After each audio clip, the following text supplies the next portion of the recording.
चिंता संतान हंतारो यत्पादाम्बुजरे नव स्वीयानां तन्निजाचार्य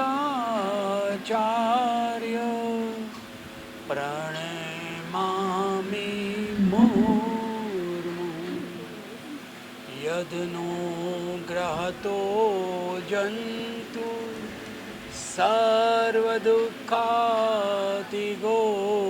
भवेत् तमं सर्वदा वन्दे श्रीमद्वल्लभनन्दनम् अज्ञानतिमिरान्धस्य ज्ञानाञ्जनशलाकया चक्षुरुन्मीलितं येन तस्मै श्रीगुरुवे नमः।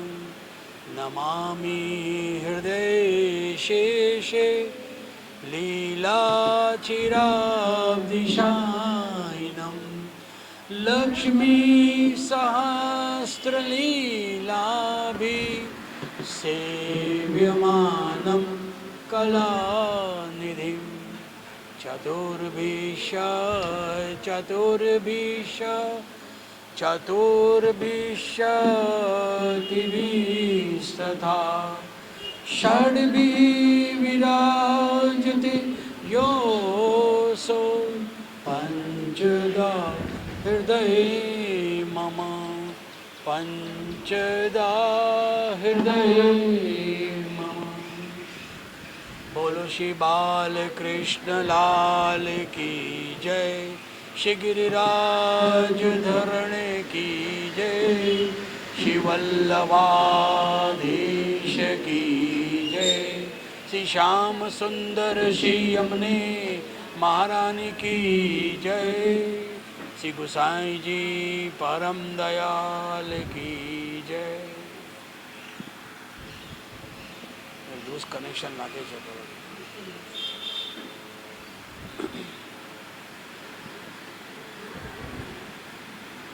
તો આવો વૈષ્ણવ આપણે પાછા મંગલાચરણના અંદર પ્રવેશ કરીએ।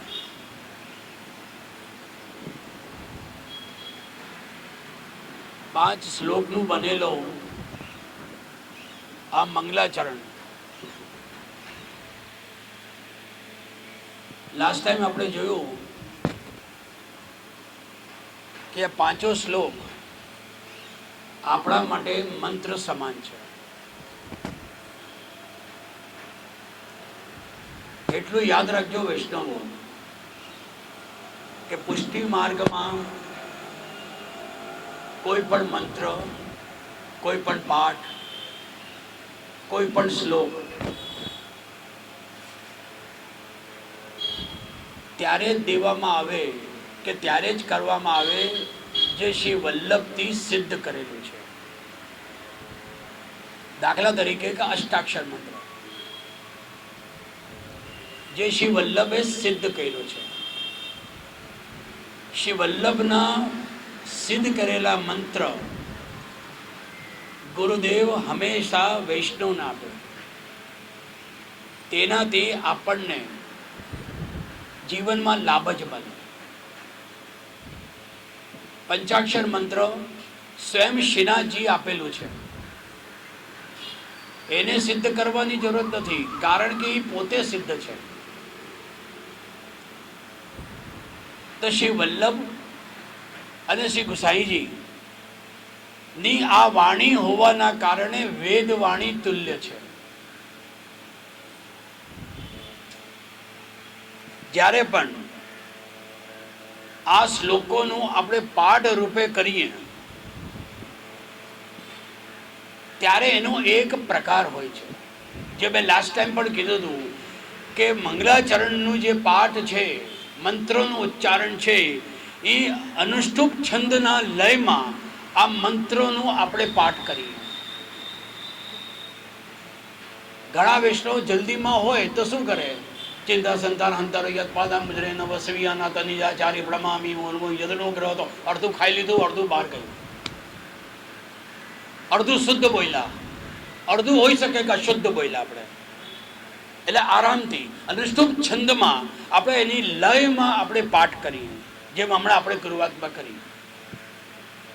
તેનાથી શું થાય કે તે પાઠનું, એ મંત્રનું જે ફલ છે, જેમાં ભગવત પ્રાપ્તિના માર્ગો બતાવ્યા છે, એ ભગવત પ્રાપ્તિ આપણને અવશ્ય મળશે એવો એક વિશ્વાસ આ શ્લોકોના અંદર, આ મંત્રોના અંદર છે. પાછળ વાળા સંભળાય છે ને?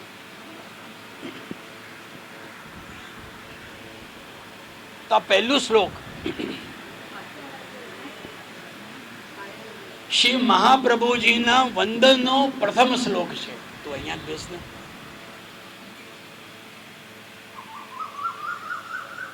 અને આ શ્લોકનું હવે આપણે આત્મમંથન કરવામાં છે. જ્યારે શ્રી મહાપ્રભુજીએ 16 ગ્રંથની રચના કરી, આ 16 ગ્રંથમાં છઠ્ઠું શ્લોક નવરત્ન ગ્રંથનું આવે છે. એની રચના કરી. જે નવરત્ન ગ્રંથ વૈષ્ણવના જીવનમાં હૃદય રૂઢ કરવા જેવું છે. એક એક શ્લોક, એના એક એક અર્થ, એક એક શબ્દો આપણે આપણા હૃદયમાં ધારણ કરવા જેવું છે. અને જેમાં પણ એ નવરત્નમાં પ્રથમ ઉપદેશ શ્રી મહાપ્રભુજી આપે છે.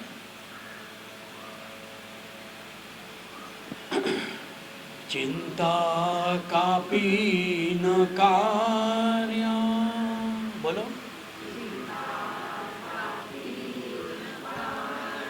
ચિંતા કાપી ન કાર્ય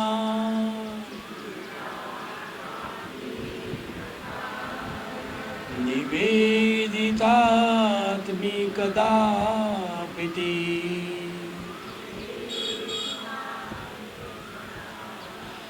ભગવાન ભી પુષ્ટિસ્થો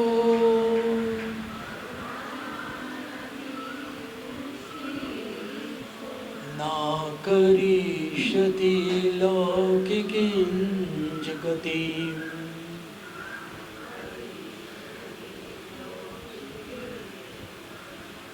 નવ શ્લોકની માલા છે, જેમાં આ મણિ પદકના રૂપમાં આ શ્લોક છે. આખા નવરત્નમાં આ પહેલું શ્લોક એવું છે કે વૈષ્ણવને જીવનમાં ધારણ કરવા જેવું છે. જેમ આપણે કંઠી પહેરીને ફરીએ છીએ, એવી રીતે આ શ્લોક પણ જીવનમાં ધારણ કરીને જ ચાલવું જોઈએ વૈષ્ણવને. શબ્દમાં શું ઉપદેશ આપ્યું આપે? ચિંતા કાપી ન કાર્ય. હે વૈષ્ણવ, તારે ક્યારે પણ ચિંતા નથી કરવી. જીવનમાં આદિ વ્યાધિ ઉપાધિ તો આવશે જ, ઉતાર ચઢાવ આવશે, સુખ દુઃખ આવશે. આનું અર્થ નહીં કે ચિંતાની સંતાનો તું પેદા કરશે. ચિંતા કાપી ન કાર્ય. ચિંતા જેવો કાર્ય કોઈ દિવસ પણ નથી કરવું, સદા નથી કરવું, સદૈવ નથી કરવું.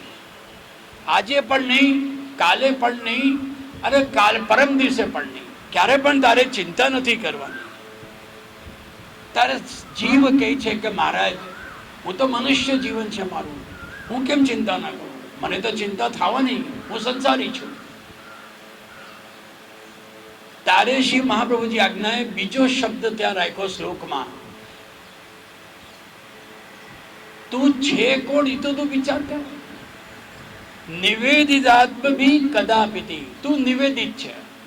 ચાહે તે અષ્ટાક્ષર મંત્રથી નિવેદન લીધું છે કે ચાહે તે પંચાક્ષર મંત્રથી નિવેદન લીધું છે, બંને પક્ષમાં તું નિવેદિત છે. અને તારી શરણાગતિ છે ઠાકોરજીની આગળ, અને તે સમર્પણ કર્યો છે. શરણાગતિ હોવાના કારણે, સમર્પણ હોવાના કારણે કદાપી ઇતિ કોઈ દિવસ પણ તને ચિંતા નથી કરવી, કારણ કે હવે તારી રક્ષણનો દાયિત્વ સામેના પક્ષમાં છે, એટલે શ્રી ઠાકોરજીની છે. ઠાકોરજી બધું જાણે છે. તને દુઃખ આવ્યું છે, ચાહે શારીરિક દુઃખ આવ્યું છે, ચાહે તને આર્થિક દુઃખ આવ્યું છે, ચાહે તને સામાજિક દુઃખ આવ્યું છે, તારે તારી જાતથી સ્વથી તને દુઃખ આવ્યું છે, ઠાકોરજી બધું જાણે છે. તો પણ તારે ચિંતા નથી કરવી, કારણ કે તારી ચિંતાને સંભાળ કરનાર સામે બિરાજે છે. એ સમજાવવા માટે શ્રી મહાપ્રભુજીએ પાછો એક શ્લોકમાં શબ્દ રાખ્યો કે ભગવાન બી પુષ્ટિસ્ત. તે કોના પાસે સમર્પણ કર્યું છે? શરણાગતિ લીધી છે, સર્વોપરી છે, બલયુક્ત છે. ભગવાન બી પુષ્ટિસ્ત. કયા ભગવાન? કોઈ સાધારણ નથી. પુષ્ટિસ્ત, જે કૃપાયુક્ત છે, જેનો સ્વભાવ છે કેવલ કૃપા કરવું દેવું. તારો રક્ષણનો દાયિત્વ સામે છે ભગવાનનું. એ કેવો છે? ભગવાન બી પુષ્ટિસ્ત. અને એનો સ્વભાવ કેવો છે? ન કરીષ્યતિ લોકે કિંચ ગતિમ. તારી કોઈ દિવસ પણ અવગતિ નહીં કરશે. એટલે નારની ગતિ એટલે લૌકિક ગતિ તારી નહીં થાય. ઘણી વખત એમ થાય ને કે પેલા આત્મહત્યા કરી લીધી, અરે રે રે રે, હવે આની શું દુર્ગતિ થશે? ના, એની દુર્ગતિ થવાની જ નથી, કારણ કે એ સમર્પિત છે, એને શરણાગતિ લઈ લીધી છે. તો આ ગ્રંથમાં શ્રી મહાપ્રભુજી, શ્રી ગુસાઈજી ઉપદેશ આપે છે પહેલા શ્લોકમાં કે બ્રહ્મ સંબંધી જે વૈષ્ણવ છે, બ્રહ્મ સંબંધ એટલે જેનું બ્રહ્મ સાથે સંબંધ થયો. જરૂરી નથી કે એનું બ્રહ્મ એટલે ગદ્ય મંત્રથી સમર્પણ હોય, એને કેવલ અષ્ટાક્ષર મંત્રથી પણ સમર્પણ થયો છે, તો પણ એને કોઈ પણ પ્રકારની ચિંતા નથી કરવી. આ શ્રી ગુસાઈજીનો ઉપદેશ કે શ્રી મહાપ્રભુજીનો નવરત્નનો પહેલા શ્લોકથી આપણે સમજીએ તો પણ આપણે લૌકિક જીવ, સાધારણ મનુષ્ય, સાધારણ બુદ્ધિવાળા, આપણને ચિંતા થવાની છે. તો એને દૂર કરવાનો માર્ગ આપણને હવે આ શ્લોકમાં બતાવ્યો છે. બાકીના 8 શ્લોકમાં તો શ્રી મહાપ્રભુજીએ અલગ અલગ રીતથી એક પછી એક, કેમ કે આપણી મનુષ્ય બુદ્ધિ રહી, આપણે હા તો કરીએ ને પાછા આપણે પછી ચિંતામાં પડી જઈએ. મહાપ્રભુજી એક પછી અને અંતમાં તો કેવલ અષ્ટાક્ષર મંત્રની વાત કરી દીધી કે તસ્માદ સર્વાત્મના નિત્યમ શ્રી કૃષ્ણ શરણમ મમ. તું શ્રી ઠાકોરજીનો શરણ લે, બસ, બીજું કાંઈ નહીં કર. તો શ્રી મહાપ્રભુજીએ આ નવરત્નમાં કેવલ અલૌકિક ચિંતાની વાત આપણા સામે રાખી, એનો માર્ગ આપણને શ્રી વલ્લભ બતાવે છે. લૌકિક ચિંતા તો શ્રી મહાપ્રભુજીએ લીધું જ નથી. કેમ નથી લીધું? કારણ કે બ્રહ્મ સંબંધ લીધા પછી આપણું કોઈ લૌકિક રહેતું જ નથી. આપણે તો બધું આપી દીધું છે. ગદ્ય મંત્રના શ્લોકોમાં જાઓ તો બધું બતાવ્યું છે કે બધું ઠાકોરજીએ લઈ લીધું, એક પછી એક પછી એક પછી. તો શ્રી મહાપ્રભુજીએ લૌકિક ચિંતાનો વિચાર આમાં કર્યો નથી. અને આ નવરત્ન ઉપર શ્રી ગુસાઈજીએ હજી એક ટીકા લખી છે જેનું નામ છે નવરત્ન પ્રકાશ. અને આ ટીકામાં, નવરત્ન પ્રકાશની ટીકામાં જે પ્રારંભ કર્યું છે શ્રી ગુસાઈજીએ, એ પ્રારંભનો શ્લોક મંગલાચરણમાં શ્રી ગુસાઈજીએ લીધું છે. ખ્યાલ આવ્યો તમને? એટલે જ્યાં ત્યાંથી નથી લીધું. આપની નવરત્ન પ્રકાશની ટીકામાં આ શ્લોક ત્યાં વિદિત છે, ત્યાં બતાવવામાં આવ્યું છે. તો આ ગદ્યમાં કહેવાય છે ને કે પ્રસ્તુતિ કરવાની એક પદ્ધતિ હોય છે. કવિતા હોય, શ્લોકો હોય, એનો જ્યારે આપણે પ્રસ્તુતિકરણ કરીએ ને, પ્રેઝન્ટેશન જેને કહેવાય છે, એને સમજવાના માટે ગદ્યની શૈલીમાં આપણે રાખવું પડે છે. કવિતા આપણે સીધું સીધું કહી દઈએ, બોલી લઈએ, અને એક એની પદ્ધતિ પ્રમાણે આપણે બોલીએ તો સુંદર લાગે. એવી રીતે આપણને એક ગદ્યની શૈલીમાં રાખવામાં આવ્યો છે, જેને સંસ્કૃતમાં અન્વય કહેવામાં આવ્યો છે. તો આવો વૈષ્ણવો, આ મંગલાચરણની ટીકામાં પ્રથમ શ્લોકનો અન્વય આપણે જોઈએ.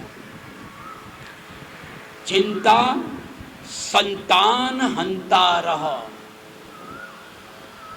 યત પાદાં ભુજણેવઃ સ્વીયાનામ તાન નિજાચાર્યાન પ્રણમામિ મુહુઃ મુહુઃ. આ અન્વય આપણે સંધિ તોડીએ તો આ શ્લોક આ રીતે આપણે બોલાય, અને એને જો ગદ્યમાં અન્વય કરે તો ટીકાકાર સમજાવે છે કે યત પાદામ ભુજરેણવઃ ચિંતા સંતાન હંતારઃ તાન સ્વીયાનામ નિજાચાર્યાન મુહુર મુહુઃ મુહુઃ પ્રણમામિ. હવે એને આપણે સરળ અર્થોમાં આપણે સમજીએ. ચિંતા, ચાહે ગુજરાતી ભાષા હોય ચાહે હિન્દી ભાષા હોય, બંનેમાં આ શબ્દનો જ પ્રયોગ થાય કે ભાઈ મને ચિંતા થઈ ગઈ, ભાઈ મુझे ચિંતા હો રહી है. ચિંતા શબ્દ એક જ આવે. સંતાન ભાષાઓમાં આપણે સમજીએ. થોડું આગળ આવી જાય, પાછળ બેસેલા છે.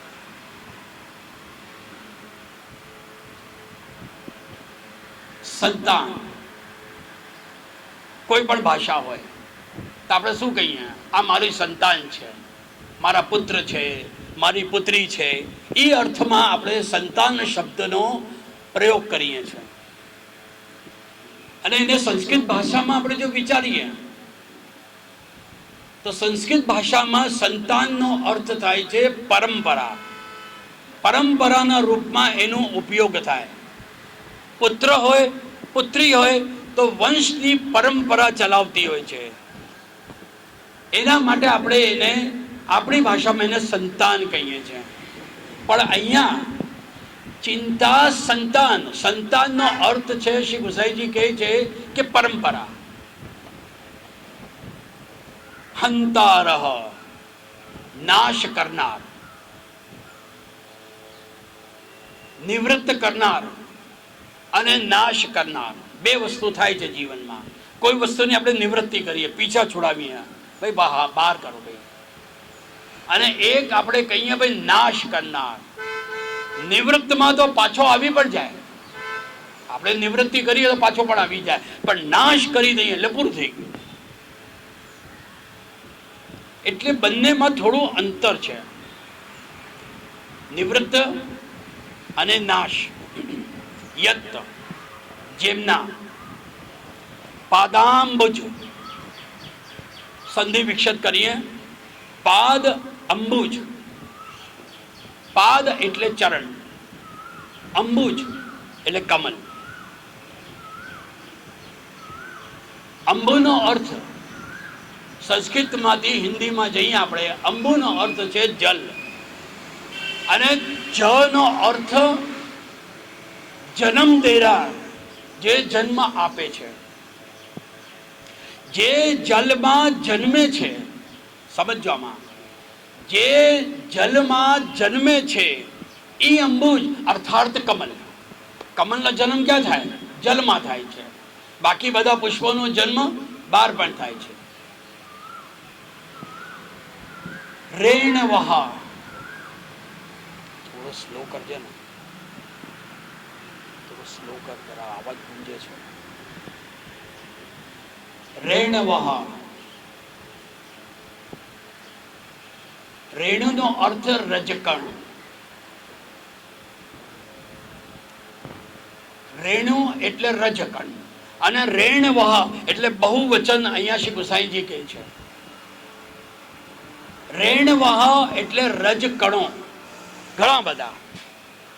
સ્વીયાનામ. સ્વીનો અર્થ છે પોતાનું. તાન તેવો. નિજાચાર્યાન, નિજનો અર્થ છે પોતાનો. આચાર્યન, સંસ્કૃતમાં આ શબ્દ ગુરુના માટે વપરાય છે. આ મારા આપણે કહીએ ને આચાર્ય શ્રી વલ્લભાધીશ, આચાર્ય શ્રી મહાપ્રભુજી, તો સંસ્કૃત શબ્દ છે. ગુરુના માટે સંસ્કૃતમાં આચાર્યનામ, આચાર્ય તરીકે આપણે ઉપયોગ કરીએ. શું કરીએ છે? પ્રણમામી, પ્રણામ કરું છું. કેવી રીતે કરું છું? મુહુ, વારંવાર હું આપને પ્રણામ કરું છું. એક વખત નહીં, વારંવાર કરતા જ રહેવાનું. શ્રી મહાપ્રભુજી જ્યાં બિરાજે વારંવાર એને પ્રણામ કરવાનું. હવે આખા અર્થ શ્લોકનું આપણે સમજી લઈએ. જેના ચરણ કમલની રજ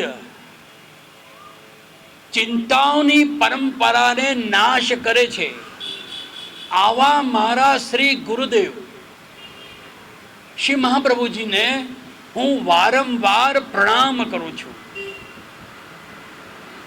હવે આપણે આ શ્લોકના સારસ્વના પાછળનો જે મર્મ છે એ મર્મ આપણને વિચારવા જેવું છે. શ્રી ગુસાઈજી જ્યારે શ્રી નવરત્નની પ્રકાશની ટીકા લખીને ત્યારે એમાં સમજાવવા માટે વધારે પ્રમાણમાં દસ દ્વિગંત વિજયસિંહ પુરુષોત્તમજીએ એની બીજી ટીકા લખી. કેમ કે એક જ ગ્રંથ હોય, ઘણા આપશ્રીના બાળકોએ એના ઉપર ટીકા લખી છે. આજે જેમ બધા વલ્લભકુલ એક જ ગ્રંથને લઈને અલગ અલગ રીતથી ટીકા કરતા હોય છે, વિષય એક જ હોય, આપણે સાંભળેલું હોય, છતાં પણ આપણને મન થઈ જાય ના ના આપણે એમના મુખારવિંદથી સાંભળીએ, કારણ કે કંઈક બીજું સાંભળવાનું મળશે. તો બીજી ટીકા શ્રી પુરુષોત્તમજી લખી, નવરત્ન પ્રકાશ વિવૃત્તિ. અને આ શ્લોકનો મર્મ આપણને શ્રી પુરુષોત્તમજી સમજાવી રહ્યા છે. પ્રારંભમાં શ્રી પુરુષોત્તમજી કહે છે કે વૈષ્ણવોની જે ચિંતાની પરંપરા છે, વિચાર કરો આપણે સવારથી લઈને રાત સુધીમાં કેટલા ચિંતાઓના સાગરમાં ડૂબી જઈએ. આ ચિંતા એવી માતા છે, આપણે તો 2 પેઢી 3 પેઢી 4 પેઢી સુધી જોઈએ, પણ આની તો પેઢી એટલી બધી પેદા થઈ જાય છે આખા દિવસમાં જેનો કોઈ અંત જ નથી. અને આ વૈષ્ણવોને ચિંતાની પરંપરા જે છે એ આપણે વૈષ્ણવને પ્રભાવિત કરે છે. તો શ્રી પુરુષોત્તમજી કહે છે કે વૈષ્ણવો પહેલા આપણે ચિંતા શબ્દને આપણે સમજીએ. સંસ્કૃતમાં આ શબ્દ જે છે ચિંતાનો, સંસ્કૃતમાં એને 2 અર્થોમાં વિવેચન કરવામાં આવ્યું છે. એના 2 અર્થોમાં આપણે એમ કહીએ કે ભાઈ ઉપયોગ કરવામાં આવ્યો છે. પાસે ખુરશી નથી, વધારે બીજી ખુરશીઓ નથી, પેલી ઊભી છે ને. 2 અર્થ,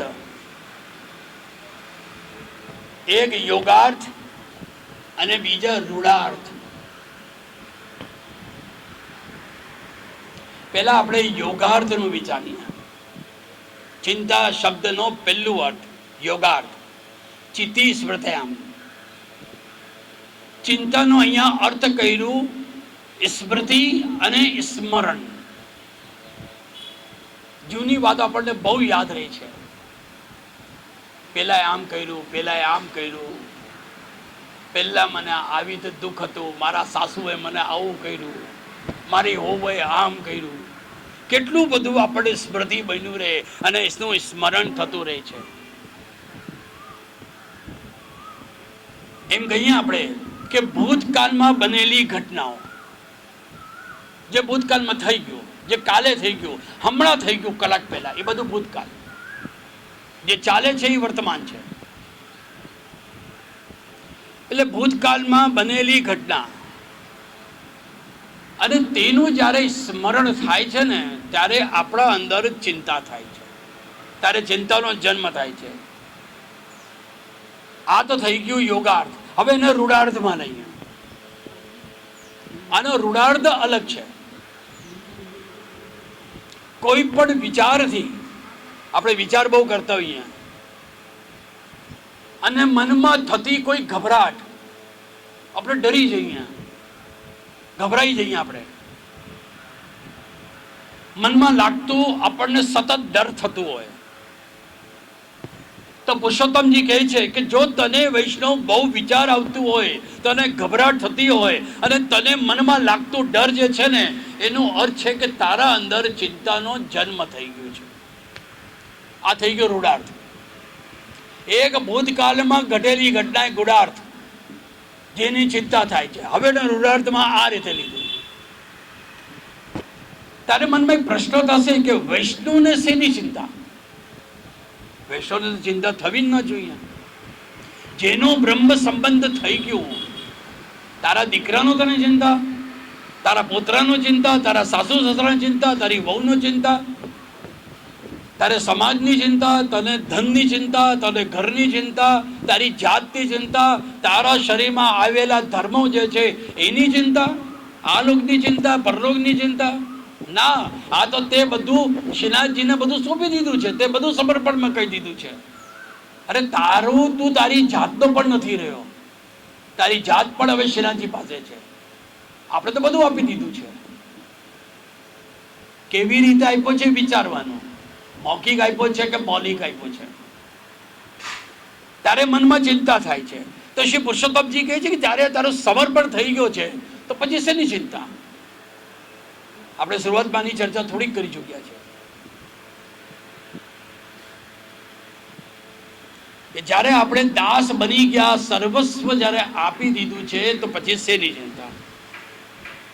આપણે શ્રી ઠાકોરજીની જ્યારે શરણાગતિ સ્વીકારી લીધી, હે કૃષ્ણ હું તારો જ છું, તારો જ છું, તારો જ છું, આપણે પ્રતિજ્ઞા લીધી છે, તો પછી શેની ચિંતા?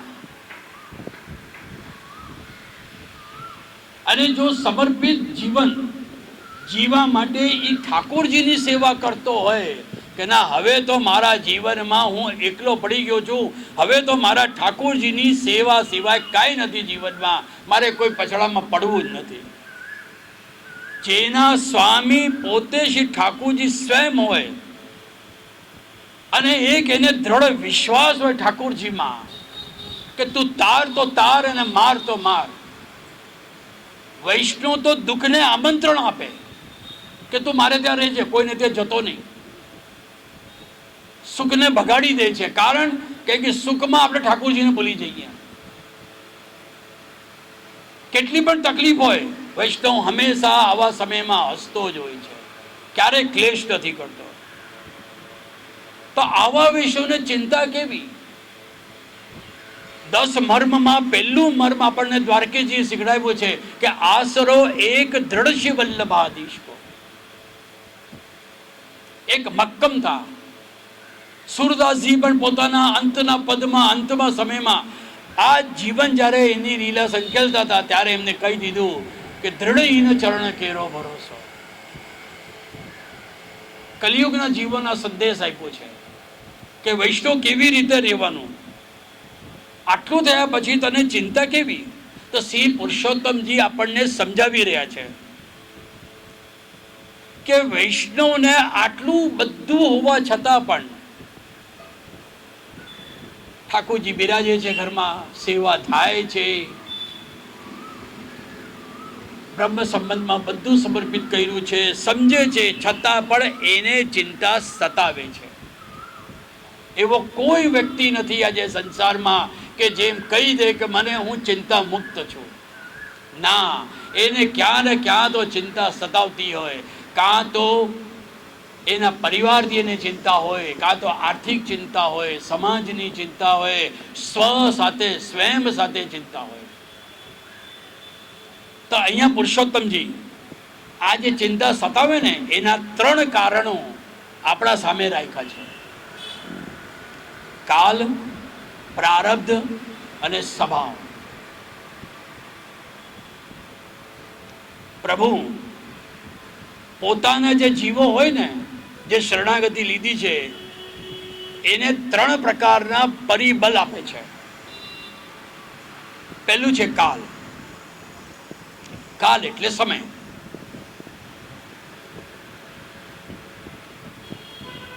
કલિયુગમાં, આ કલિયુગ એટલે દુષ્ટ સમય, ખરાબ સમય. ખરાબમાં ખરાબ કુછ હોય એમાં છે ને કલિયુગ. કૃષ્ણ સાહેબમાં તો ચારો યુગના વિષયમાં એટલું સુંદર બતાવ્યું છે કે જેમાં કલિયુગની વાત કરી છે એમાં તો ટીકાકારે બહુ ગજબ કરી દીધું. એટલે કલિયુગ એટલે દુષ્ટ સમય. વૈષ્ણવ મનમાં ઈચ્છા કરે આ કલિયુગમાં બધું બરોબર છે, છતાં પણ હું સેવા નથી કરી શકતો. સેવા કરતા સમયે જ્યારે ઠાકોરજીને પોડાવે ત્યારે સાચો વૈષ્ણવ મનમાં વિચાર કરે કે આજે મારાથી કાંઈ નથી બન્યું. અને સમય જતો જાય છે, કાલ જતો જાય છે, ક્યારે હું ઠાકોરજીને સુખ આપીશ, એટલે મારાથી સેવા નથી બનતી. ત્યારે વૈષ્ણવના મનમાં ચિંતા થાય છે. મેં બ્રહ્મ સંબંધ તો કરી દીધું છે, મૌખિક રૂપે મેં બધું નિવેદન કર્યું છે કે બધું પ્રભુ તારો તારો તારો, પરંતુ જીવ મનમાં વિચાર કરે કે પ્રભુ મેં આપી તો દીધું આપને, પણ ખરેખર મનથી ક્રિયાથી તે બધા સમર્પણનો હું પાલન નથી કરી શકતો. મેં મારો પુત્ર આપી દીધું પ્રભુ આપને, પણ મારા પુત્રને તો ભાવ જ નથી આપના માટે. તો ત્યાં ચિંતા થાય. મેં એનું બ્રહ્મ સંબંધ તો કરાવી દીધું, એનો બ્રહ્મ સંબંધમાં મેં સમર્પણ કરાવી દીધું, છતાં પણ એને આપના માટે ભાવ નથી, એને પ્રભુ આપની સેવામાં રુચિ નથી, એને રસ નથી. ત્યારે મનમાં ચિંતા જન્મે. તો આપણે બધું સમર્પણ નિવેદન કરાયા પછી પણ આપણે એનું પાલન નથી કરી શકતા.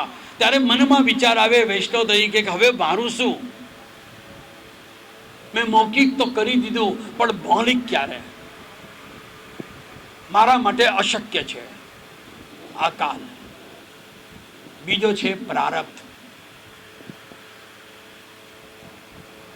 પ્રારબ્ધમાં શ્રી પુરુષોત્તમજી ટીકામાં લખે છે કે બધા વૈષ્ણવો, સંસારના જેટલા જીવો છે ને, બધા એક જેવા નથી, એક સરખા નથી.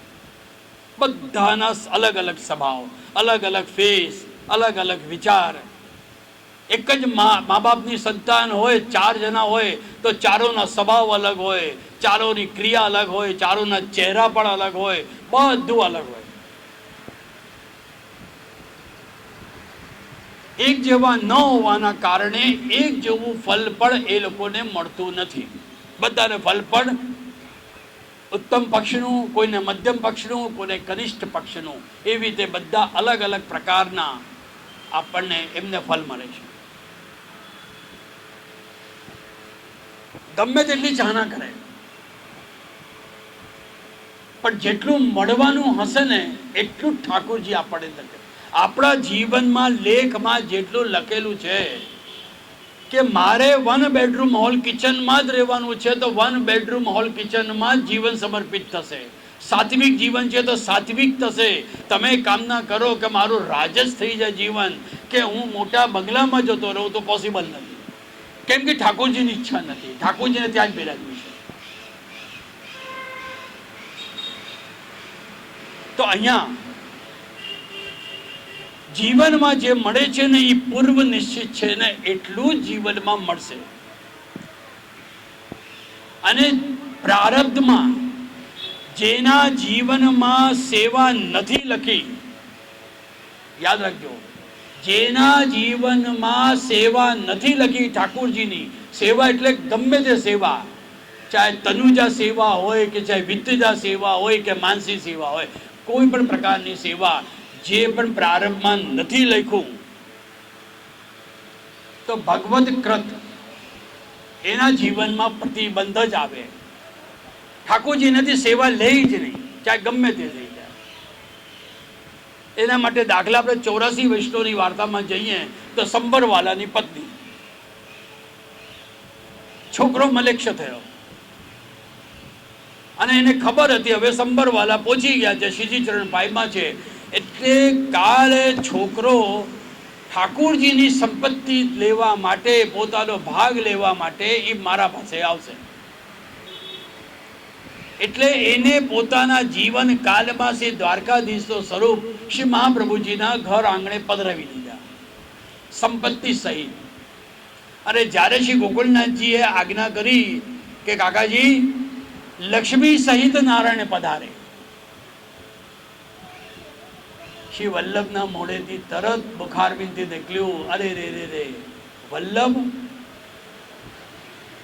ऐसे लक्ष्मी सहित, या को अर्थ है कि अपनो मन तो है ना लक्ष्मी में चलो जाएगा. महाप्रभु जी ने शिव गुसाई की आपे समग्र संपत्ति श्री यमुना जी में पधरावी दी, केवल श्री ठाकुर जी पोताना घर में लीधा. એટલે સંપત્તિ પધરાવી દીધી વલ્લભના ઘરે.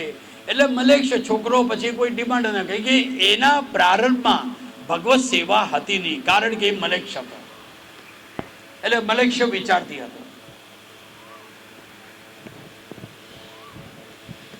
તો આની ચિંતા છે ને વૈષ્ણવને થાય કે મારા પછી કોણ સેવા કરશે, મારા પછી ઠાકોરજીનું શું થશે. ઠાકોરજી આપોઆપ વ્યવસ્થા કરી લે, એની ચિંતા કરવાની નહીં આપણને. અને ત્રીજું છે સ્વભાવ. બધા વૈષ્ણવનો સ્વભાવ અલગ અલગ છે. અહીંયા જેટલા બેસેલા છે બધાનો સ્વભાવ અલગ અલગ હોય. કોઈનું રાજસ હોય, કોઈનું તામસ હોય, કોઈનું સાત્વિક હોય. એનું પણ વૈષ્ણવને મનમાં ચિંતા થાય કે આ તો બહુ ગુસ્સાવાળો છે, આ તો ગુસ્સો કરતો જ નથી, આ તો બોલતો જ નથી. ત્યારે આપણા મનમાં વિચાર આવશે. તો ચિંતાનો એક અર્થ સ્મૃતિ એટલે સ્મરણ કહ્યું છે. સ્મરણ હંમેશા ખોટી વાતોનો થાય, ખરાબ વાતોનો થાય એવું નથી.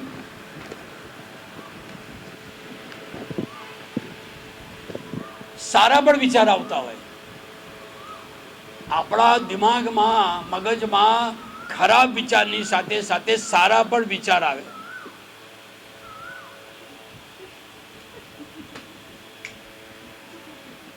આ પણ સાંભળવા આવી ગયું હશે કોઈ માવીનગરનું છે.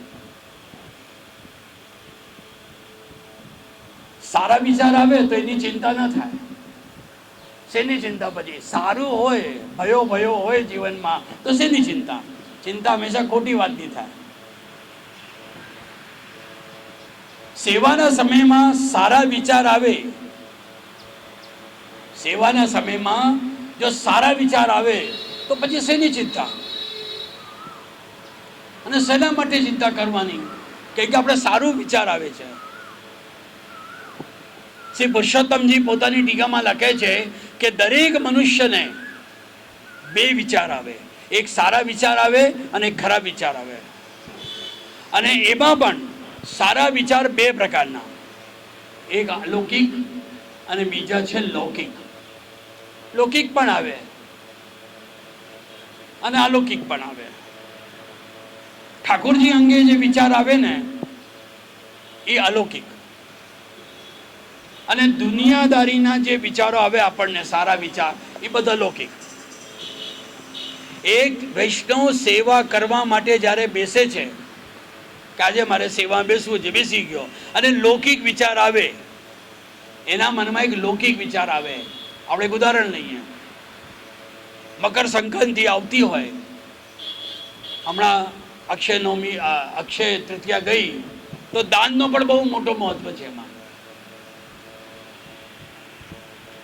મકર સંક્રાંતિના પર્વ ચાલે છે, દાનની મહિમા છે. મનમાં વિચાર આવ્યું કે થોડું આ વખતે હું દાન કરી દઉં. ભાઈ ઘણું છે મારા પાસે, થોડું દાન કરી દઉં. સારા વિચાર છે. દાન કરવું કોઈ પણ ગરીબને કે બ્રાહ્મણને, નિષ્કંચનને, એક સારા વિચાર છે. પરંતુ આ વિચાર સેવાના સમયમાં આપણને વિક્ષેપ નાખે, કે આપણું મન દોડવા લાગે. દાન કેટલું કરવાનું, કોને કરવાનું, શું શું દેવાનું, આ બધા વિચારો આવે તો એ વિક્ષેપ કરે સેવામાં. અને તે સમયમાં સેવામાંથી મન આપણો છે ને હટી જાય અને દાન દેવા માટે જતો રહે છે. મન તો ચંચલ છે ને, દોડવા લાગવાનું છે. તો સાચો વૈષ્ણવ હોય તો એની ચિંતા થાય. લૌકિક સારા વિચાર હોવા છતાં પણ સેવામાં આવો વિચાર કેમ આવ્યો, આવો એક સાચો વૈષ્ણવ વિચારે. આ વિચાર શ્રી ઠાકોરજીમાંથી આપણું ધ્યાન હટાવી દે છે અને મન ત્યાં જતું રહે. આ વસ્તુને સમજાવવા માટે શ્રી મહાપ્રભુજીએ બહુ સુંદર એક સિદ્ધાંત સમજાવ્યો છે. ચેતસ્તત પ્રવણમ સેવા. ચિત્તને સેવામાં પીરવી દેવાનું. જ્યારે સેવા 10 મિનિટની હોય પણ 10 મિનિટમાં એક પણ વિચાર ના આવવા જોઈએ. પણ આપણને તો 10,000 વિશે આવી જાય ના. હવે તો બધા કાલ ભૈરવને સાથે જ રાખે છે, મોબાઈલને સાથે જ રાખે સેવામાં. ઘંટી વાગી, ઠાકોરજી સ્નાન થાલીમાં સ્વિમિંગ કરતા હોય ને આપણે ફોન અટેન્ડ કરવા બેસી ગયા.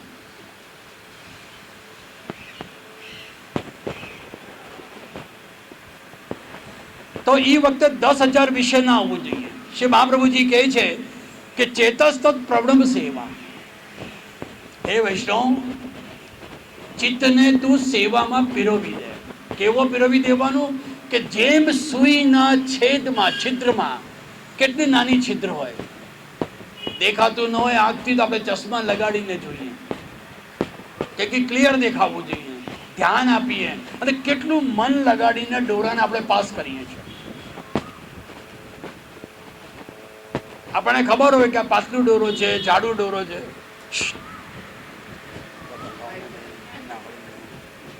એને બેસવું છે અહીંયા.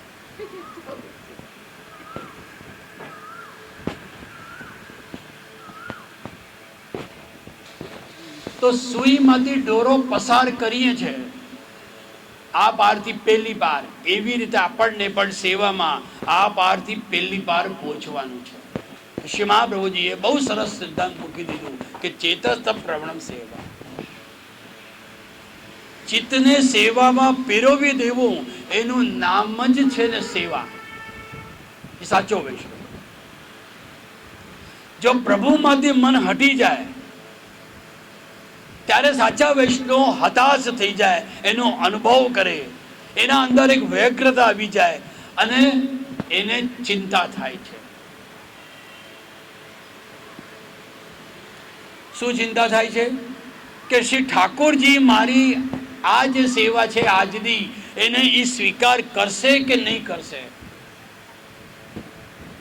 બહુ સુંદર મન લગાડીને સેવા કરી છે, છતાં પણ ચિંતા થઈ જાય કે આવા વિચાર કેમ મને આવ્યા, અને ચિંતા કારણે મારું સ્વીકાર કરશે કે નહીં કરશે. આવો એક પ્રશ્ન, એક એવો ભાવ આપણા મનમાં જાગે છે. હવે શ્રી પુરુષોત્તમજી આ સેવામાં જે વિક્ષેપ આવે છે ચિંતાના કારણે, એના પણ 2 કારણ બતાવે છે. એક અસત્ય વિધાન. પહેલું, આપણા મનમાં સમસ્યા છે, એક સંકોચ છે કે શું સારું છે ને શું ખરાબ છે. શેનું વિચાર આવે? ધન સારું છે કે સેવા સારી છે. આવા અસત્ય વિધાનનો જન્મ, આ એક સમસ્યા અને સંકોચ આપણા મનમાં જાગે. ઠાકોરજીને જગાડવામાં અડધો કલાક મોડું થયું નહીં અને આપણે મનમાં થઈ જાય કે અરે રે રે રે 9 વાગી ગયા, જેવું દુકાને નથી પહોંચ્યો. એટલે આપણે સેવામાંથી આ એક સમસ્યા આવી, એક સંકોચ થયો, એટલે જલ્દી જલ્દી ભાગ્યા આપણે કરીને. કાં તો કહેતા ગયા કે ભાઈ તું મંગલા કરાવી લેજે. પત્ની તો દાયિત્વ છે એના ઉપર. પુષ્ટિ માર્ગમાં સ્ત્રીઓ જ બધી સેવા કરતી હોય છે. તો મનમાં સંકોચ થાય કે ધન કે સેવા. ક્યારેક ક્યારેક એવું પણ બને કે ધન જીતી જાય છે. યાદ રાખજો, ક્યારેક ક્યારેક એવું બને છે કે ધન જીતી જાય છે અને ધનના પાછળ આપણા જીવનની જે સેવા છે એ સેવા ઘટી જાય છે. ધનના કારણે આપણે બીજા ઉપર સેવા સોંપી દઈએ, ભાઈ તું સેવા કરજે ભાઈ, કે એને લેતી દેતી કરવી છે, કે એ પ્રાધાન્યતા મહત્વ ધનને આપ્યું છે. અને ક્યારેક એવું પણ બને કે ધનની એ પરવા નથી કરતો, સેવા જીતી જાય છે, સેવાને પ્રધાનતા આપે. ભગવાન મંદાર મધુસૂદનના દર્શન કરવા માટે શેઠ પુરુષોત્તમ દાસ મંદાર પર્વત ઉપર ગયા. મંદાર મધુસૂદન બ્રાહ્મણનો વેશ ધારણ કરીને એક મણી લઈને આવ્યા અને શેઠ પુરુષોત્તમ દાસને જગાડ્યા. સાહેબ ઉઠો, હું એક બ્રાહ્મણ, આ મને મણી મળી છે, આ મણી મને લાગે છે કે ઘણું સંપત્તિ આપશે, મારા કઈ કામની નથી. આ સંપત્તિ તમે રાખો, આ ધનની મણી, કારણ કે તમે વૈષ્ણવ છો, ઘણું બધું સમાધાન તમે કરો છો, તમે સેવા કરો છો, એના માટે આ તમારે ઉપયોગી થશે. શેઠ પુરુષોત્તમ દાસે હસીને એનો જવાબ આપ્યો, અરે બ્રાહ્મણ બંધુ, મારે માટે તો પ્રથમ ભગવત સેવા છે, અને ભગવાન જેવો ધન આ લૌકિક ધન લઈને શું કરી છે, મારા પાસે અલૌકિક ધન એટલું બધું છે. તમે એક કામ કરો, મારા સાથે વિરક્ત વૈષ્ણવ આવ્યો છે, કદાચ એને જરૂરત હોય તમે એમને આપી દો. તો અહીંયા સેવા જીતી ગઈ, ધનની પરવા ન કરી. પરંતુ ઘણી વખત આપણે જોઈએ છે આ સંસારમાં અસત્ય વિધાનની જીત થાય છે, અર્થાત લૌકિક જીતી જાય છે અને અલૌકિક હારે છે. અને તે સમયમાં આવી પરિસ્થિતિમાં સેવામાં વિક્ષેપ પડે છે. અને બીજો કારણ, સત્ય અને અસત્યના વચ્ચે સમજનો પણ અભાવ છે. આપણે જલ્દીથી ડિસિઝન નથી લઈ શકતા. વૈષ્ણવ છીએ, શ્રી મહાપ્રભુજીના ગ્રંથોનો આપણે પાઠ તો કરીએ છીએ, મનન તો કરીએ છીએ, પરંતુ શ્રી મહાપ્રભુજીના સિદ્ધાંત શું છે એ આપણે જાણતા નથી. સત્સંગમાં જઈએ છીએ, આપણે કહીએ ભાઈ હું સત્સંગમાં જાઉં છું, પણ એ સત્સંગમાં જ્યારે કહેવામાં આવે છે કે અહીંયા ધોળપદ, અહીંયા પાઠ, આ બધું કરવામાં નહીં આવશે, અહીંયા 84 વૈષ્ણવ 252 આપણે શિક્ષાપત્ર અન્ય ગ્રંથોનું વાંચન થશે, ભાઈ તમે આવજો, કે વારું એ જાય નહીં. વધારે પ્રમાણમાં લોકોને રસ કેવલ પાઠમાં છે. આજે તો મારા એકાદશી છે, મારા 41 પાઠ થઈ જશે, 11 પાઠ થઈ જશે. અરે પણ એકાદશીના દિવસે તો જઈને તું 84 252 અને પાછો શિક્ષાપત્રનું વાંચન કરે તો તારો ભાવ સુધરશે. પાઠ મર્યાદા પુષ્ટિ છે અને આ બધાનું વાંચન શુદ્ધ પુષ્ટિ છે. આપણે વૈષ્ણવ બનવું છે તો આ બધા ભગવદીઓના ચરિત્રનું વાંચન જરૂરી છે, સિદ્ધાંતોને આપણે સમજવું બહુ જરૂરી છે. તો અહીંયા આપણે પાઠ કરીએ છીએ, સત્સંગમાં જઈને ધોળપદ કહીએ છીએ, પણ વાંચન કેટલું કરીએ છીએ? આટલી કમી. તો પછી કહીએ છીએ અમને પુષ્ટિ માર્ગનું જ્ઞાન નથી. અરે પણ પેલા જ્ઞાન તો લો. અને આ બધું જ્ઞાન થાય ને ત્યારે આપણે બ્રહ્મ સંબંધ લઈને સેવા કરતા હોઈએ. અને બ્રહ્મ સંબંધ લઈને પણ ઘણી વખત આપણે જોઈએ છે સેવા તો કરીએ છીએ, પણ અહંતા મમતા છૂટતી નથી. અરે આવો હોય, આ બધું ભગવાનને અપાય? ના ના ના ના, આટલું બધું ન અપાય, આટલું બધું ન હોય. તો અહંતા મમતા છૂટતી નથી. અને ઓર ઉલટે જોવામાં આવે છે કે અહંતા મમતા આપણી વધતી જ જાય છે, એનો વધારો થાય છે. એટલું યાદ રાખજો, વિદ્વાનો એમ કહે છે આ શ્લોકના અર્થમાં કે વૈષ્ણવો જેટલી અહંતા મમતા જીવનમાં વધશે એટલી જીવનમાં સેવા છૂટશે, અને જેટલી સમય અનુસાર અહંતા મમતા ઘટશે તો તમે જોજો કે એની સેવા જીવનમાં વધશે. શું સત્ય છે, શું અસત્ય છે,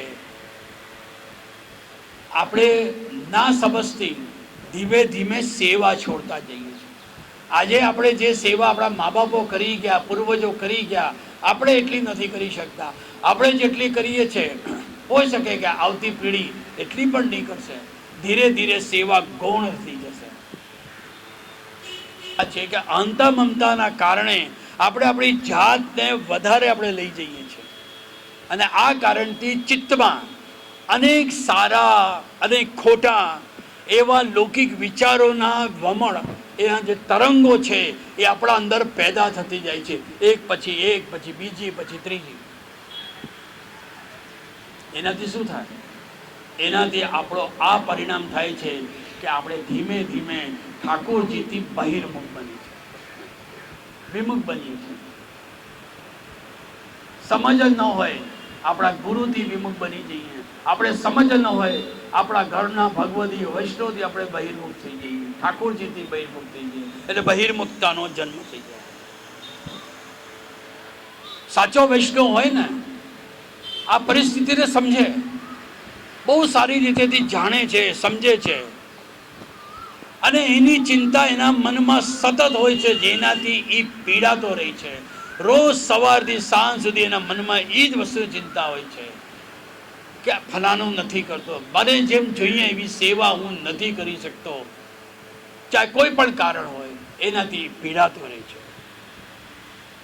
અને એક જ ચિંતા નથી થતી, એક પછી બીજી ને બીજી પછી ત્રીજી, એટલે ચિંતાઓનો જન્મ થાય છે, વર્ષો નકલી જાય છે, અને એનો આખો જીવન એમાં ભરી જાય છે. તો એનો નાશ વૈષ્ણવ જીવનમાં કેવી રીતે કરે? એનો નાશ થતો નથી. કોઈ એના પાસે એવા સાધનો નથી. હોઈ શકે કે કદાચ બીજાના સમજાવવાથી પણ, ઘણા હોય કે આપણને બહુ સમજાવતા હોય, સમજ વ્યક્તિ હોય, છતાં પણ આપણે સમજવા તૈયાર નથી. આપણને એવી સમજ નથી કે આપણે એને સમજી શકીએ. એક દાખલો, એક પતિ પત્ની નવા લગ્ન થયા. લગ્નના બીજા દિવસે જ પતિએ મોડું ઉતરેલું. પત્નીએ કીધું કે અરે આપણે કાલે લગ્ન થયા છે અને આનંદથી તમારે રહેવું જોઈએ, ખુશ રહેવું જોઈએ, તમે એની જગ્યાએ તમે મોડું કેમ ઉતરેલું છે? તો કે શું કરું, મને ચિંતા થાય છે. તો કે શેની ચિંતા? તો કે આજે હું વિચાર કરું છું કે હવે આપણે 1 થી 2 થયા, કાલે 2 થી આપણે 4 થશું. 4 થશું, એને ભણાવવાનું, ઉછાળવાનું, મોટા કરવાનું, ખૂબ ભણાવવાનું, એના લગ્ન કરવા, એને મોટી જગ્યા અપાવવાની. મને એ ચિંતા થાય છે કે મારો આજે આ પગાર છે, આ આટલા બધા ખર્ચા હું કાઢીશ કેવી રીતે? પત્ની સમજી ગઈ. આમ પણ છે ને, ઠાકોરજીએ સ્ત્રીને બહુ ફુરસતમાં બનાવી, એટલે બુદ્ધિ વધારે આપી છે. પુરુષોને બહુ વહેલું બનાવી દીધું. 10% ઓછી છે બુદ્ધિ આપણામાં, સ્ત્રીઓમાં 10% વધારે જ હોય. ચાતુર્યતા બધા કહે છે ને કે શ્રી ગુસાઈજીની જે હતી ને, ગુસાઈજીએ પોતાની વૈષ્ણવ જે સ્ત્રીઓ બહેનો છે એના અંદર આપી દીધી છે. પત્નીએ નક્કી કર્યું કે મને મારા પતિને છે ને સબક શીખવવું પડશે. સાંજે પતિદેવ આવ્યા ઓફિસથી, એને જોયું કે ઘરમાં અંધારું કેમ છે, લાઇટો નથી બાળી, ઘરના દરવાજા અડધા ખુલ્લા છે, થોડું ખોયલું. પત્ની દેખાડીની લાઇટ ચાલુ કરી, એને જોયું કે ઓહો કચરો નથી કાઢ્યો, આ બધા કપડાં એમ જ પડ્યા છે, ડસ્ટિંગ કરી નથી, વાસણો બધા પડ્યા છે. એ કે પત્ની ક્યાં ગઈ ભાઈ? ભાગી તો નથી ગઈ મારી આ સવારની વાત ઉપર? જતી તો ન રહી. તે પાછો અંદર ગયો બેડરૂમમાં, તો જોયું છે કે જે જોયું કે એની પત્ની તો સાઈડમાં એક ખૂણામાં બેસેલી, વાળ ખોડીને કે કઈના ભવનમાં જેમ બેસેલી હોય એવી રીતે. અરે કે તું કેમ આવી રીતે? તું સવારથી આજે નાહી નથી, જેવી છે એવી ને એવી જ બેસેલી છે, ઘરના બધા કામ નથી કર્યા, રસોઈ નથી કરી, શું છે આ બધું? તબિયત તો બરોબર છે ને? કે મને ચિંતા થઈ ગઈ છે, મને ચિંતા થઈ ગઈ છે. બોલે તને શેની ચિંતા? કમાવા તો હું જાઉં છું ને કમાવીને લાવું છું, બધું તને આપું છું, પછી શેની ચિંતા? તો કે મને આ ચિંતા થઈ ગઈ છે કે આપણે કમસે કમ 40 વર્ષ 50 વર્ષ તો જીવશું ને. તો કે હા. તો કે 40 વર્ષના વાસણ, 40 વર્ષના કપડાં, 40 વર્ષના ઝાડુ પોતા હું એકલી હાથથી કેવી રીતે કરીશ? મને એની ચિંતા થઈ ગઈ છે. ભલે ગોંડી થઈ ગઈ છે, આજનું કામ આજે જ કરવાનું હોય, કાલનું થોડી કરવાનું હોય. તો કે તમે મને સમજાવો છો, તમે પોતે કેમ નથી સમજતા? આજની તમે વિચાર કરો છો કે આમ છે તેમ છે, બચ્ચાઓ થશે, મોટા કરવાના, ભણાવવાના, લગ્ન કરવા, ફ્લેટ આપવા. અરે ત્યારે તમારું કમાણી પણ તો વધશે, તમારી કમાણી વધશે ત્યારે આપોઆપ થઈ જશે બધું, તો ચિંતા શું કરવાની? પતિદેવને ત્યારે બુદ્ધિમાં સમજ આવી ગઈ. એટલે 10% જ્યારે બહેનો બુદ્ધિ આપે ને ત્યારે પતિદેવની બુદ્ધિ 100% થાય, એ તો 90% રહે.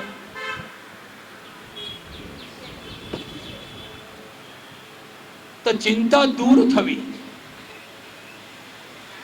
ચિંતાને આપણે એક પ્રકારથી દૂર કરવાનું અને એનો નાશ કરવાનું, આ બેમાં અંતર. જેમ આપણે આ પ્રસંગ આપણે સાંભળ્યું એમાં ચિંતાનો નાશ કરી દીધું, દૂર નથી કરી. દૂર થતી જે ચિંતા છે ને, હોઈ શકે કે ભવિષ્યમાં એ પાછી આવી જાય, પાછો ચિંતાનો જન્મ થઈ જાય. અને નાશ થતી ચિંતા એ જીવનમાં કદી પાછો આવીને આપણને પરેશાન ન કરે.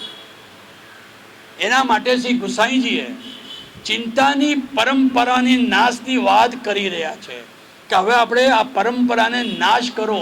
આપણને નિવૃત્તિ નથી જોતી, વૈષ્ણવને નિવૃત્તિ નથી કરાવી, મારે એની વૈષ્ણવની ચિંતાનો નાશ કરવો છે. તો વૈષ્ણવના મનમાં જે પોતાના મનમાં જે ચિંતાઓની પરંપરા છે એનો નાશ થઈ જવું જોઈએ મનમાંથી, એના હૃદયમાંથી નિશ્ચિત એને બની જવું જોઈએ. તો ચિંતા શેનાથી બને? શ્રી ગુસાઈજી હવે આપણને સમજાવી રહ્યા છે. આ નિશ્ચિતતા જે છે આપણને કેનાથી બને? કે આપણે નિશ્ચિંત થઈ જઈએ કે હવે આપણને ચિંતા નથી, નાશ થઈ ગયો. તો શ્રી ગુસાઈજી સમજાવે છે, યદ પાદામ અંબુજ રેણવા સ્વીયાનામ તન્નિજાચાર્ય પ્રમામી મુહુ. આ શક્તિ કેવલ આપણા શ્રી વલ્લભમાં છે, શ્રી મહાપ્રભુજીમાં છે. અને શ્રી મહાપ્રભુજીમાં કેમ છે? તો અહીંયા કહે છે શ્રી ગુસાઈજી કે વાલા વૈષ્ણવો, શ્રી મહાપ્રભુજી અલૌકિક અગ્નિ સ્વરૂપ છે. એ અલૌકિક છે. જેમ લૌકિક અગ્નિમાં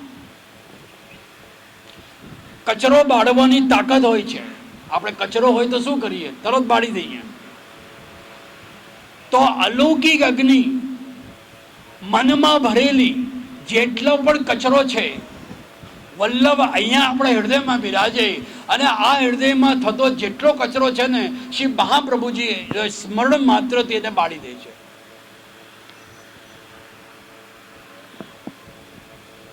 તો વલ્લભ બિરાજતા હોય તો કેમ નહીં આ સમસ્ત કચરાનો નાશ કરે?